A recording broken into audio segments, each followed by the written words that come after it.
అధికారంలో ఉన్నప్పుడు ఏం చేయలేక ఇప్పుడు ప్రభుత్వంపై ఆందోళన చేస్తున్న వైసీపీకి కనీసం సిగ్గుందా అని తెలుగుదేశం పార్టీ పోలిట్ బ్యూరో సభ్యులు ఆర్ శ్రీనివాసరెడ్డి చురకలంటించారు. తాను ప్రాతినిధ్యం వహించిన పులివెందుల ప్రజలకు ట్రిప్ పరికరాలు ఇవ్వలేని వారు ఇప్పుడు ఆందోళన చేస్తున్నారంటూ మండిపడ్డారు. చంద్రబాబు నాయుడుది అభివృద్ధి విజన్ అని, జగన్ది హత్యాకాండ రాజకీయమని కడపలో ఏర్పాటు చేసిన మీడియా సమావేశంలో అన్నారు. ఏ రాష్ట్రంలో కూడా హైయెస్ట్ పెన్షన్ ఏదైనా ఉందంటే అది 2000 రూపాయలు. ఒక్క ఆంధ్రప్రదేశ్లో మాత్రం 4000 రూపాయలు పేదలకు, వృద్ధులకు, వితంతువులకు, వికలాంగులకు పెన్షన్ ఇస్తున్న ప్రభుత్వం చంద్రబాబు నాయుడు గారి నాయకత్వంలోని ప్రభుత్వం. 175 ప్రదేశాల్లో అన్నా క్యాంటీన్లు ఏర్పాటు చేశాం. గత ప్రభుత్వం కక్ష కట్టి అన్నా క్యాంటీన్లను రద్దు చేసింది. అన్నా అనే పేరుందని చెప్పి రద్దు చేయడం జరిగింది. అధికారంలోకి వస్తానే అన్నా క్యాంటీన్ల పునరుద్ధరణ కూడా చేశాం. అదేవిధంగా ల్యాండ్ టైటిలింగ్ యాక్ట్ గత ప్రభుత్వం సామాన్యులను భయభ్రాంతులు గురి చేస్తూ ల్యాండ్ టైటిలింగ్ యాక్ట్ తీసుకొని వచ్చింది. ప్రజల ఆస్తులన్నీ కొల్లగొట్టేదానికి గత జగన్మోహన్ రెడ్డి గారి ప్రభుత్వం ప్రయత్నం చేస్తే ప్రభుత్వం వచ్చిన వెంటనే ల్యాండ్ టైటిలింగ్ యాక్ట్ను రద్దు చేస్తామని చెప్పి చంద్రబాబు నాయుడు గారు చెప్పిన తర్వాత అధికారంలోకి వస్తానే చట్టపరంగా దాన్ని అసెంబ్లీలో పెట్టి ల్యాండ్ టైటిలింగ్ యాక్ట్ని కూడా రద్దు చేయడం జరిగింది. దీపం పథకం కింద దాదాపు 1 కోటి పైగా ఉచిత గ్యాస్ సిలిండర్ల సరఫరా కూడా మనం దీపావళికి చేయడం జరిగింది. సూపర్ 6లో భాగంగా డ్వాక్రా మహిళలకు 5 లక్షల నుంచి 10 లక్షల రూపాయల వరకు రుణాలు పెంచడం జరిగింది.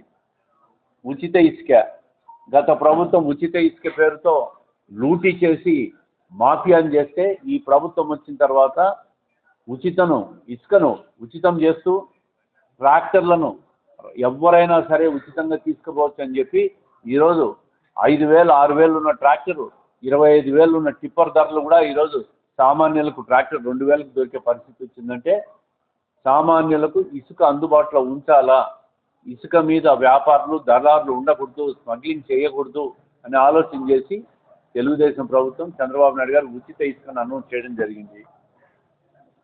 మద్యం ఒక్కసారి చూస్తే మద్యంలో కూడా గత ప్రభుత్వం మాఫియా చేసింది, అవినీతి చేసింది.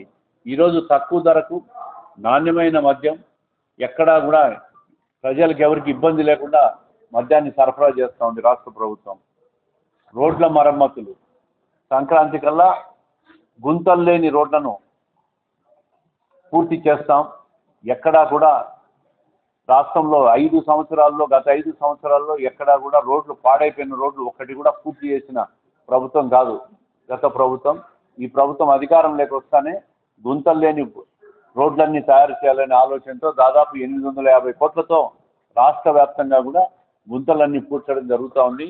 అదేవిధంగా మిగతా జిల్లా టు జిల్లా హైవే రోడ్స్ అన్నీ కూడా కేంద్ర ప్రభుత్వానికి పంపించి దాదాపు 85,000 కోట్లతో కేంద్ర ప్రభుత్వ నిధులతో నేషనల్ హైవేలకు అనుసంధానం చేస్తూ ఆ రోడ్లను పునర్నిర్మాణానికి కూడా కేంద్ర ప్రభుత్వాన్ని ఒప్పించి ఈరోజు ఆ రోడ్ల నిర్మాణాన్ని కూడా చేస్తున్న పరిస్థితి చూస్తూ ఉన్నాం.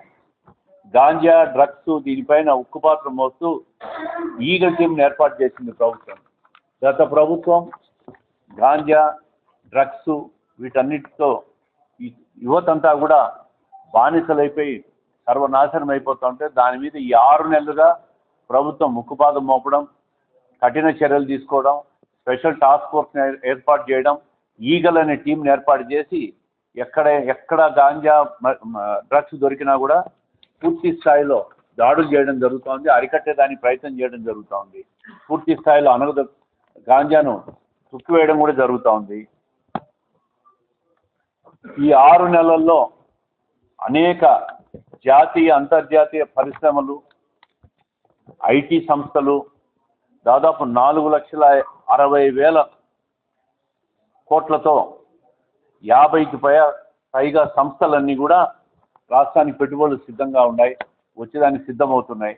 దీని ద్వారా దాదాపు 5 లక్షల మందికి రాబోయే 2-3 ఏళ్లలో ఉద్యోగ కల్పన కూడా జరుగుతూ ఉంది. కర్నూలు జిల్లా ఓర్వకల్లు కానీ, కొప్పర్తి కానీ పారిశ్రామిక పార్కులకు 25,000 కోట్ల పెట్టుబడులు, 75,000 మందికి ఉపాధికి కూడా కేంద్ర ప్రభుత్వాన్ని ఒప్పించి కర్నూలులో ఓర్వకల్లు, కడపలో ఉన్న కొప్పర్తిలను శాంక్షన్ చేస్తూ 25,000 కోట్లు కేంద్ర ప్రభుత్వం నుంచి గ్రాంట్ని తీసుకురావడం జరుగుతూ ఉంది. విశాఖ రైల్వే జోన్ భూమి పూజ కూడా చేశాం.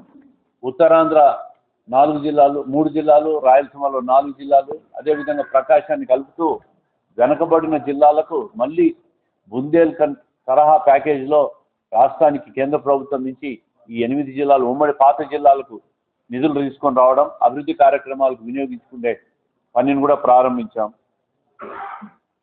70,000 కోట్లతో రైల్వే ప్రాజెక్టులకు రాష్ట్ర పరిధిలో ఉన్న రైల్వే ప్రాజెక్టులన్నీ కూడా కొత్త ప్రాజెక్టులకు ఆమోదాన్ని కేంద్ర ప్రభుత్వానికి పంపించి ఒప్పించడం జరిగింది. తొందరలో దానికి కూడా సాంకేతిక అనుమతులు కూడా రాబోతూ ఉన్నాయి. ఈ విధంగా ఎన్నో అభివృద్ధి కార్యక్రమాలు రాష్ట్రం ముందుకు పోయేదానికి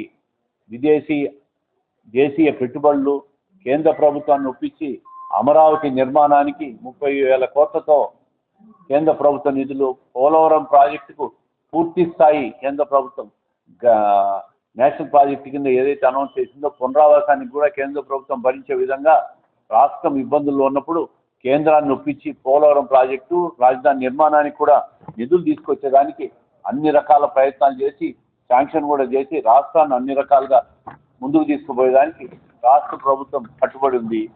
ఇన్ని రకాలుగా ఈ 6 నెలల్లో తెలుగుదేశం కూటమి ప్రభుత్వం అభివృద్ధి పదంలో కానీ సంక్షేమంలో కానీ అన్ని రకాలుగా ముందుకు పోతా ఉంది. నీటిపారుదల రంగం కూడా రాయలసీమలో ఉన్న అంద్రినియో ప్రాజెక్టు కూడా వైడనింగ్ కార్యక్రమాలు కూడా చేస్తూ రాయలసీమకి ఎక్కడ నీటి కొరత రాకుండా భవిష్యత్తులో పూర్తి స్థాయి శాశ్వత పరిష్కారం కనుక్కునే దానికి ప్రయత్నం చేస్తూ ఉన్నాం.